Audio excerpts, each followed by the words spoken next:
Hey, hello. I welcome you to Online Education Track. And now we have started a new initiative in which we are going to discuss the basic frequently asked question related for UPSC or some other competitive examination. Online education track में आपका स्वागत है और हम लोगों ने एक नया इनिशिएटिव स्टार्ट किया है जिसके अंदर हम लोग ऐसे क्वेश्चंस को डील करेंगे मे बी वीकली बेसिस। ऐसे क्वेश्चंस हैं जो हर एक यूपीएससी एस्पिरेंट या फिर एक कोई भी अदर एक कॉम्पिटिटिव एग्जाम की तैयारी कर रहा है उसके मन में आते हैं। सही से जवाब नहीं मिल पाता है या फिर उसको डिटेल में उसका जवाब नहीं मिल पाता है। जैसे आज का क्वेश्चन है कि is it necessary to read the NCERT for the UPSC. क्या ये जरूरी है एनसीईआरटी पढ़ना यूपीएससी के लिए या फिर अदर एग्जामिनेशन के लिए। यहाँ पर मैंने यूपीएससी लिखा है लेकिन it is also true for other competitive examination as well, for example PCS, SSC और सम अदर कॉम्पिटिटिव एग्जामिनेशन। तो आज का जो डिस्कशन होगा वो ये होगा, क्या एनसीईआरटी जरूरी है पढ़ने के लिए, और अगर जरूरी है तो क्यों जरूरी है, क्यों जरूरी है, फिर कब पढ़नी है, कैसे पढ़नी है, कौन कौन से पढ़नी है। So we will see different type of questions आज के इस सेशन में। तो अगर इफ अगर आपने अभी तक सब्सक्राइब नहीं किया है यूट्यूब चैनल तो प्लीज़ इसको कर लीजिए, क्योंकि इन फ्यूचर ऐसी वीडियोस आती रहेंगी, कभी आपसे मिस ना हो, इसलिए इसको सब्सक्राइब करना है और राइट हैंड में जो बेल आइकन है उसको भी प्लीज़ दबा दीजिए। सो पहले हम एक क्वेश्चन देख लेते हैं।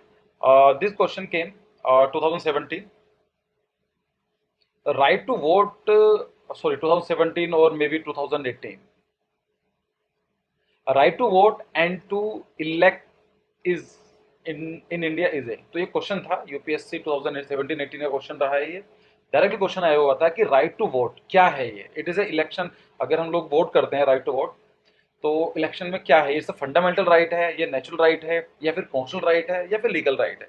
तो यहाँ पर ऑफ कोर्स फंडामेंटल राइट तो नहीं है, क्योंकि कोई भी आर्टिकल पार्ट जो पार्ट 3 है अपना कॉन्स्टिट्यूशन का, उसमें किसी में कोई बात नहीं की गई है। तो यहाँ पर ये निकल जाता है, नेचुरल राइट को भी लिमिट कर पा रहे थे। लेकिन सबसे बड़ी प्रॉब्लम आ रही थी ऑप्शन सी में और ऑप्शन डी में, कि सी बेटर है, सी सही है, या कौन सा एक्यूरेट है। तो अगर हम देखा जाए, it was one of the most hotly debated question asked specifically in light of such ambiguous choice between C and D। जैसे मैंने बताया कि A और B तो अलग, उसमें कोई कंफ्यूजन नहीं था, C और D में ही कंफ्यूजन रहा था। तो यहाँ पर इट वाज ओनली C और D जहाँ पर लोगों का कंफ्यूजन था। तो if we go by the latest supreme court judgment, अगर हम सुप्रीम कोर्ट के जजमेंट के बारे में बात करें, पीयूसीएल केस रहा या नोटा केस रहा है, it is declared as a legal right. तो सुप्रीम कोर्ट ने उसको बताया कि ये लीगल राइट है। लक्ष्मीकांत के बारे में बात करें, जो बहुत ही स्टैंडर्ड बुक है, हर यूपीएससी स्टूडेंट पढ़ता है या फिर हर अदर कोई भी एग्जाम वाला पॉलिटी के लिए पढ़ता है। It is mention as both constitutional as well as legal right, और वहां पर ये बताया गया कि कॉन्स्टिट्यूशनल राइट भी है और लीगल राइट भी है। लेकिन अगर हम क्लास 12 की एनसीईआरटी उठाते हैं और वहां देखते हैं डेमोक्रेसी इन इंडिया, जिसका बुक का नाम है, it is clearly written to be a constitutional right, और यहाँ पर साफ साफ लिखा गया है कि ये कॉन्स्टिट्यूशनल राइट है, संवैधानिक राइट है। So as you see, different source has taken different stand on right to vote. तो यहाँ पर हम देखते हैं कि अलग अलग सोर्सेज के हिसाब से सब लोगों के जो डिफरेंट सोर्सेज हैं उन्होंने अपना डिफरेंट स्टैंड लिया है। कोई फंडामेंटल कॉन्स्टिट्यूशनल राइट बोल रहा है, कोई लीगल राइट बोल रहा है, राइट। लेकिन यूपीएससी के जो आंसर की आई है, ऑफिशियल आंसर की आई है, उसके अंदर बोला गया है it was a constitutional right. Constitutional right क्यों? क्योंकि एनसीईआरटी में लिखा हुआ है। सो आप यहाँ पर समझ सकते हैं कि what is the value of the NCERT. कि आपको कोई भी चीज होगी, यूपीएससी एनसीईआरटी की बहुत ज्यादा वैल्यू करती है और जिसमें लिखा गया है उसको मानती है। तो इसलिए हमारा एनसीईआरटी पढ़ना बहुत ज्यादा जरूरी है। तो आज हम लोग देखते हैं, you must have heard that NCERT books are must read book if you want to crack UPSC. आपने हमेशा ये सुना होगा कि अगर आपको यूपीएससी क्रैक करना है या फिर अदर एग्जाम क्रैक करना है तो उसके लिए आपको एनसीईआरटी पढ़ना जरूरी है। तो आज का फोकस रहेगा कि क्यों पढ़ना है, कब पढ़ना है, कैसे पढ़ना है, और कौन कौन सी और क्या पढ़ना है उसमें। ठीक है, तो कब हम पढ़ना क्यों है, वी हैव डिस्कस द कि क्यों पढ़ना जरूरी है। फिर हम डिस्कस करेंगे कब पढ़ाई स्टार्ट करनी है, कैसे कैसे पढ़ना है, हाउ कैसा पढ़ना है, विच कि कौन सी एनसीईआरटीज पढ़नी है, और अगर एनसीईआरटी सिलेक्ट हो गई है, कौन कौन सी हमें लिस्ट मिल गई है, तो उसके बाद हम कैसे प्रिपेयर करना है, उसमें पढ़ना क्या, सब कुछ नहीं पढ़ना है। तो we are going to discuss. So let's discuss the reason why, क्यों पढ़ना है। You can not build a great building on a weak foundation. देखिए, अगर कोई भी आपको बड़ी बिल्डिंग बनानी है तो आपकी जो नींव है, फाउंडेशन है, बहुत ज्यादा स्ट्रॉन्ग होना पड़ेगा। So if UPSC civil service examination is super structure then NCERT are the base. और अगर यूपीएससी को मान के चलते हैं सुपर स्ट्रक्चर, तो एनसीईआरटी उसका बेस है। तो यहाँ पर you should read them, because पढ़ना क्यों जरूरी है, they will help you to start the habit of learning. तो आपको कहीं ना कहीं सीखने की आदत लग जाएगी इनसे। The topic also covered with the demand of UPSC, और ऐसे बहुत सारे टॉपिक्स हैं जो यूपीएससी के अंदर डायरेक्टली मेंशन है। तो आपको एक तो आदत लग जाएगी पढ़ने की, और दूसरा आपको पूरे के पूरे जो टॉपिक्स हैं वो मिल जाएंगे। They are written in very simple language and from neutral perspective, और सबसे बड़ी बात है कि बहुत सिंपल शब्दों में, कम शब्दों में अपना बात बोलती है, और सबसे ज्यादा ये न्यूट्रल पर्सपेक्टिव है। किसी भी राइट विंग या लेफ्ट विंग या कोई ऐसा नहीं है किसी एक बायस्ड है, they are quite neutral perspective. UPSC want to provide level playing field to all. देखिए यूपीएससी चाहती है कि सभी जो एस्पिरेंट्स हैं उनके लिए सेम प्लेग्राउंड रहे, सबको ऐसा ना हो किसी किसी पर्टिकुलर ग्रुप को एडवांटेज हो या किसी को डिसएडवांटेज हो। So these books are not costly, ये जो बुक्स देखने में आती हैं बहुत सस्ती मिलती हैं, हर जगह अवेलेबल है, आपको मिल जाएगी। चाहे गरीब में शहरों में जाइए या फिर गाँव में या छोटे विलेजेस में जाएंगे, वहां पर भी चीज मिल जाएगी। तो every year at least 10 to 30 to 35 questions are directly asked from the NCERT. और यहाँ पर एक ट्रेंड देखने को मिला है कि पिछले कुछ सालों के अंदर 30 से 35, तो आप समझ सकते हैं 30 to 35% अगर 100 क्वेश्चन है तो एनसीईआरटी से डायरेक्टली आता है। Most importantly today's arise flooded with vast information, और आज अभी सबसे बड़ी देखने को चलता है, अगर आप मुखर्जी नगर जाएंगे, करोल बाग जाएंगे, या फिर कोई भी जो भी किसी भी सिटी का यूपीएससी जो एक हॉटस्पॉट है, वहाँ पर देखने को मिलता है कि बहुत सारी इन्फॉर्मेशन अवेलेबल है, बहुत सारा कंटेंट है, मटेरियल है। तो यहाँ पर आपको एक जो एनसीईआरटी है वो आपको हेल्प करती है फिल्टर करने के लिए। They will time and content efficiently, और ये कहीं पर टाइम के साथ भी होगा और काफ़ी एफिशिएंट रहती है। If you are planning for humanities optional but you are non from non humanity background, अगर आप एक ह्यूमैनिटी की सब्जेक्ट लेना चाहते हैं लेकिन आपका जो बैकग्राउंड है टेक्निकल रहा है, तो आपको पढ़ने के बाद ये काफ़ी कुछ ईजी हो जाएगा कि आप कौन सा ऑप्शनल चूज करें। आपकी जानकारी मिल जाएगी कि आपको किस में इंटरेस्ट आ रहा है, आप किसको इजीली कर सकते हैं, तो उसके लिए भी आपको एनसीईआरटी हेल्प करता है। सो फिर दूसरा क्वेश्चन आता है कि हमें पढ़ाई कब स्टार्ट करनी है। The next question come in mind is when one should read them, हमें कब पढ़ना है। तो आंसर इज वेरी सिंपल, क्या है, from the very first day you decide to become an officer. जब आप पहली बार ऑफिसर बनने की सोचते हैं, डिसाइड करते हैं, तभी से आपको एनसीईआरटी पढ़नी है। Before buying the essential reference book और joining any academy you should complete them. आप कोई भी बुक लाने से पहले या फिर कोई भी कोचिंग सेंटर ज्वाइन करने से पहले, में भी यूट्यूब का हो सकता है या फिर ऑफलाइन कोचिंग सेंटर हो सकते हैं, ज्वाइन करने से पहले आप पहले उन बुक्स को कंप्लीट कर लें। The UPS syllabus will same more easy for you. उसके बाद आपको काफ़ी जानकारी मिल जाएगी, आपको आइडिया लग जाएगा कि आपको कौन सा टॉपिक पढ़ना है, क्या जरूरी है, क्या रिक्वायरमेंट है, और उसको आप स्टार्टिंग के 2 से 3 महीने के अंदर आप पूरा का पूरा एनसीईआरटी पर ही फोकस करें सर। ठीक है, तो देखा कब पढ़ाई करनी है, अब होता है कि कैसा पढ़ना है, कि तरीका क्या होगा हमारा, कि how we have to approach for the efficient learning from the NCERTs. You may have choose a single subject for limited time frame. आप एक काम कर सकते हैं कि एक टाइम फ्रेम दे सकते हैं कि 7 दिन दे दिया आपने या 15 दिन दे दिया कि मुझे पॉलिटी खत्म करनी है, आप ऐसा कर सकते हैं। Suppose you want to prepare history, आप एक हिस्ट्री की तरह सपोज कीजिए कि आप हिस्ट्री कंप्लीट करना चाहते हैं, then start from the class 6 to class 7, class 8, 9, 10, 11, 12 comes gradually. तो आप क्या काम करें, अगर ज्योग्राफी पढ़ना है तो छठी क्लास के एनसीईआरटी उठाइए, फिर 7 की उठाइए, 8, 9, 10 एंड सो ऑन। सो आप कोई भी काम करते हैं, जब पहली बार आप रीड करेंगे तो सिर्फ अंडरलाइन कीजिए कौन सा पार्ट जरूरी है। ऐसा नहीं है कि आप पहले ही टॉपिक के लिए बिल्कुल डिटेल में चले गए, सबको याद करने लग जाएं, क्योंकि एनसीईआरटी ऐसा है, अपने एक बार पढ़ लिया है इसका मतलब ऐसा नहीं है कि दोबारा नहीं पढ़ेंगे आप, लेकिन पहले रीडिंग के अंदर आप इसमें अंडरलाइन कीजिए। Read and optimise the underline stuff in the second reading. जब आपने अंडरलाइन कर लिया है, दोबारा रीडिंग करेंगे तो उसको डिटेल में जाइए, इसको ऑप्टिमाइज कीजिए, समझने की कोशिश कीजिए कि इसमें क्या चीज लिखी हुई थी, और तीसरी रीडिंग में जाकर उसके नोट्स बना लीजिए। कि आपने कोई चीज लिखी, अगर मान लीजिए कोई कांग्रेस का सेशन दिया जाता है मॉडर्न हिस्ट्री के अंदर, तो आप उसको लिख लीजिए, नोट्स बना लीजिए। Never forget about books, just rely on notes. Now okay, so now forget about books. एक बार आपने थर्ड रीडिंग कर लिया, नोट्स बना लिया, तो आपको जानकारी मिल गई है कि आपको कितना पढ़ना है, क्या क्या सामान चाहिए।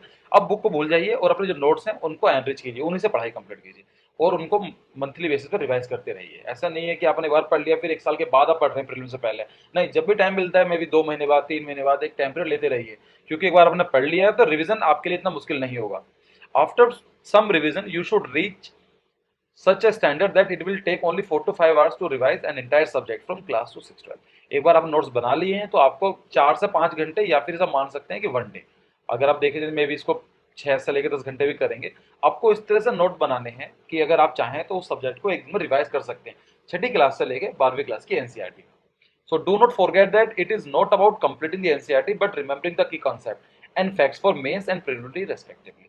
और आपका नॉर्मली ये चीज देखने को मिलती है कि व्हेन आई सजेस्ट देम कि आप एनसीईआरटी कंप्लीट कर लीजिए, तो वहां पर ये देखते हैं कि एनसीईआरटी कंप्लीट करने के उनको टारगेट होता है कंप्लीट करनी है, सिर्फ खत्म करनी है। नहीं, आपका टारगेट वो नहीं होना चाहिए। आपका होना चाहिए कि खत्म तो करनी है पर एक समझदार, एक अंडरस्टैंडिंग के साथ, कि आपको पूरी बुक समझ में भी आनी चाहिए। ठीक है, आपको रिमेंबर करना पड़ेगा, ये जो की कॉन्सेप्ट हैं, फैक्ट्स हैं, वो आपको समझने पड़ेंगे, याद करने पड़ेंगे। ओके, सो बात आती है कौन सी एनसीईआरटीज हैं। अगर ये डिसाइड हो गया एनसीईआरटी पढ़नी है, कब पढ़नी है, क्यों पढ़नी है, now we have just discuss the all this thing. अब कौन सी एनसीईआरटीज पढ़नी है उसके लिए भी जरूरी है। तो मैंने यहाँ पर एक लिस्ट दी है, आप इसको ला देख सकते हैं। और अगर बाय चांस आपको एनसीईआरटी में प्रॉब्लम आ रही है डाउनलोड करने के लिए पीडीएफ के लिए, आप कमेंट सेक्शन में जाके कमेंट कर सकते हैं, तो मैं आपको गूगल ड्राइव का लिंक या फिर उसका जो लिंक होगा आपको शेयर कर दूंगा। ये फ्री में अवेलेबल है और आप इसको ऑनलाइन ही पढ़ सकते हैं।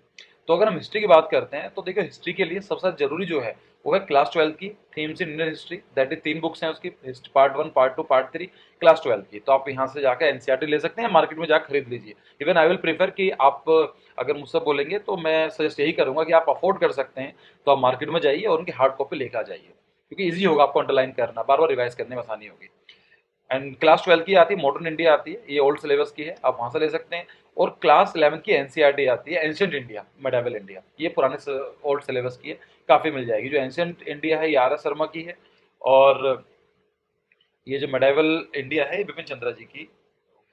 तो आप इसको ले सकते हैं। सॉरी, जो मेडावल इंडिया है,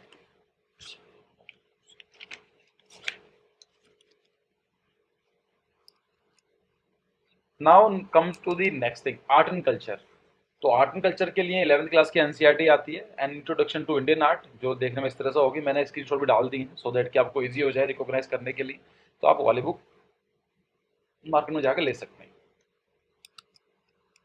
ज्योग्राफी के लिए देखिए 6 क्लास की एनसीईआरटी छोड़कर आप सारी कर सकते हैं। और अगर आपका टाइम है तो ये आपको 2-3 घंटे लगेगा, तो क्लास 6 की एनसीईआरटी खत्म कर सकते हैं। बेसिक है, बहुत बेसिक है, तो ये बच्चों के लिए है, तो आप उसको प्लीज रिवाइज कीजिए। Class 7, 8, 11 and 12। तो 11th की 6 और 7th और 8 तो वो सिंपल है। 11th क्लास की 2 आती है, एक तो आती है फिजिकल ज्योग्राफी आती है, दैट इज दिस वन, और फंड फिजिकल ज्योग्राफी आती है, और क्लास 11th की आती है फिजिकल इन्वायरमेंट की आती है। ठीक है, आप ये देख सकते हैं। एंड 12th क्लास की आती है fundamental human geography and India people in economy. तो इंडियन ज्योग्राफी के लिए क्लास 12 की आती है, तो आप इसको पढ़ सकते हैं। Next thing for the economics, तो क्लास 10th की आती है understanding economics development, class 11th class की आती है इंडियन इकोनॉमिक डेवलपमेंट, और क्लास 12 की आती है इंट्रोडक्टरी मैक्रो इकोनॉमिक्स। तो यहाँ पर इसके स्क्रीनशॉट्स हैं। पॉलिटी के लिए class 9, 10th, 11th and 12th। तो उसकी जो क्लास 9 की बुक है डेमोक्रेटिक पॉलिटिक्स पार्ट 1, फिर नेक्स्ट क्लास में आता है दैट इज क्लास 10th में आता है democratic political part 2, and class 11 की आती है 2 बुक आती है, इंडियन कॉन्स्टिट्यूशन एंड वर्क और पॉलिटिकल थ्योरी, एंड क्लास 12 की आती है contemporary work world politics and politics in India since independence. तो आप ये यहाँ से पढ़ सकते हैं। सोशोलॉजी के लिए सिंपल बुक है, क्लास 12 की आती है social changes and development in India. Indian society के लिए आती है क्लास 11th और 12th की, that is sociology understanding society और इंडियन सोसाइटी, आप ये कर सकते हैं। इन्वायरमेंट और इकोलॉजी के लिए क्लास 12th के जो बायोलॉजी आती है लास्ट के 4 चैप्टर इंपॉर्टेंट है, diversity, that is 13, 14, 15 and 16। So there are only 4 chapters we have to go through it. So इसके अंदर ध्यान रखना है, और हर साल यूपीएससी यहाँ से क्वेश्चन पूछती है आपके। अगर आपने ये 4 चैप्टर कंप्लीट कर लिए हैं तो आपके 2 क्वेश्चन कंफर्म हो जाते हैं ठीक होना। बहुत सिंपल क्वेश्चन आते हैं, बेसिक आता है, तो ये कंपलसरी है। एंड बायोटेक्नोलॉजी से रिलेटेड कुछ चैप्टर्स हैं वो आप वो पढ़ सकते हैं बायोलॉजी में। तो now we will discuss what to prepare from them, और हम डिस्कस करते हैं अब कि अपने बुक की लिस्ट में पता चल गई है क्या पढ़ना है, तो हमें पढ़ना क्या है, क्या फोकस किस पे करना है, क्या पढ़ना क्या है। तो सो हिस्ट्री के लिए देखिए, read it from timeline perspective. आपको हिस्ट्री, अगर आप हिस्टोरिक बैकग्राउंड से नहीं है, आप टेक्निकल हैं या फिर ह्यूमैनिटी सब्जेक्ट से नहीं है, तो नॉर्मली क्या होता है कि हम हिस्ट्री ज़्यादा ध्यान नहीं देते हैं, तो हमें टाइमलाइन नहीं पता होती है। तो आपका टारगेट होना चाहिए हिस्ट्री का कि एक बार प्रेडिक्ट करते हैं कि आपको टाइमलाइन पर्सपेक्टिव क्या है, टाइमलाइन के हिसाब से it will help both in preliminary and the mains examination. आपके लिए एक बार तैयार हो जाती है। For preliminary focus on facts and for the mains focus on the context. अब प्रीलिम्स के लिए नॉर्मली फैक्चुअल पूछा जाता है कि कांग्रेस का सेशन यहाँ पर हुआ था, या ये जो बुक लिखी है किसने लिखी है, या फिर तो आपको फैक्चुअल पढ़ना है। और फॉर द मेंस के लिए आपको एनालिटिकल समझना है कि बैकग्राउंड क्या था। तो आपको सारा का सारा जो इन्फॉर्मेशन है वो यहाँ से मिल जाएगी। ज्योग्राफी के लिए learn all the maps, map is very much necessary for the geography perspective. Reverse, mountain range, passes, जो भी बुक्स के अंदर मेंशन है, कौन सी रेंज है, कौन सा प्लेन रीजन है, कौन सी रिवर कहाँ से फ्लो करती है, ये जानकारी होना जरूरी है।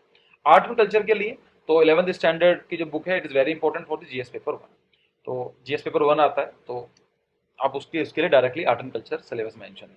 पॉलिटी के लिए देखिए कोई ऐसा नोट्स बनाने की जरूरत नहीं है, no need to make notes like other subjects, read it from from essay writing perspective. आपको एक तरह से पढ़ना है, गो थ्रू करना है, नोट्स बनाने की जरूरत नहीं है, क्योंकि लक्ष्मीकांत इज ऑलरेडी नोट्स की तरह होती है, लेकिन आपको ऐसे की तरह एक होता है ना रीडिंग करना है, तो रीडिंग करने के लिए हो सकता है। Focus on philosophical lines which are based on the fact.